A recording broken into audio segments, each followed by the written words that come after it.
আসসালামু আলাইকুম ওয়া রাহমাতুল্লাহ। প্রিয় দিনদার ভাই ও বোনেরা, আজকে আমরা ইমানের মিষ্টতা সম্পর্কে তিনটি গুরুত্বপূর্ণ হাদিস পরিবেশন করব ইনশাআল্লাহ।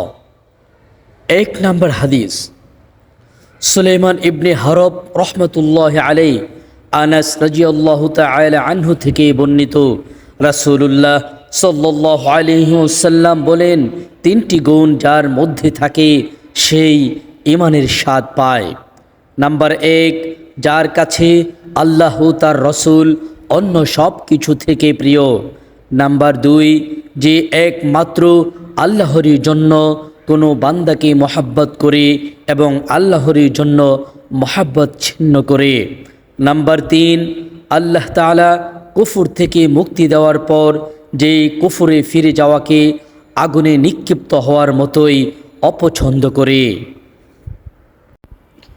ইমানের মিষ্টতা সম্পর্কে ২ নম্বর হাদিস, মোহাম্মদ ইবনে ইয়াহয়া ইবনে আবু ওমর আল মক্কি ও বিশর ইবনে হাকাম রহমতুল্লাহ আলাই আব্বাস ইবনে আব্দুল মুত্তালিব রাদিয়াল্লাহু তাআলা আনহু থেকে বর্ণনা করেন যে তিনি রাসূলুল্লাহ সাল্লাল্লাহু আলাইহি ওয়াসাল্লামকে বলতে শুনেছেন, সেই ব্যক্তি ঈমানের স্বাদ পেয়েছে যে রব হিসেবে আল্লাহকে এবং দিন হিসাবে ইসলামকে এবং রাসূল হিসাবে মুহাম্মদ সাল্লাল্লাহু আলাইহি ওয়াসাল্লামকে সন্তুষ্ট চিত্তে মেনে নিয়েছে।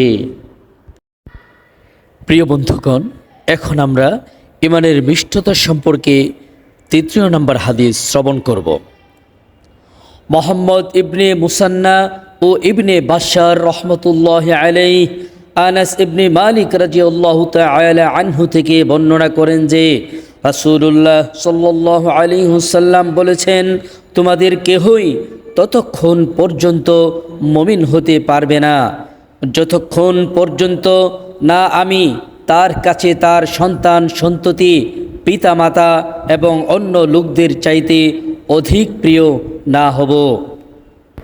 প্রিয় সম্মানিত দিনদার ভাই ও বোনেরা, আজকের হাদিস থেকে আমরা এটাই শিক্ষা পেলাম, আমাদেরকে এই দুনিয়ার সকল কিছু থেকে আল্লাহর রসুলকে আমাদেরকে বেশি ভালোবাসতে হবে এবং আল্লাহর রসুলের প্রত্যেকটি হুকুম আহকাম আমাদেরকে মেনে চলতে হবে।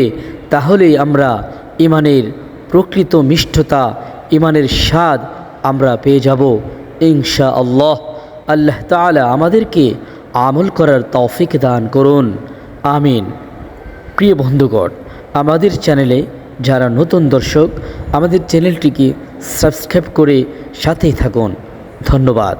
আল্লাহ হাফেজ।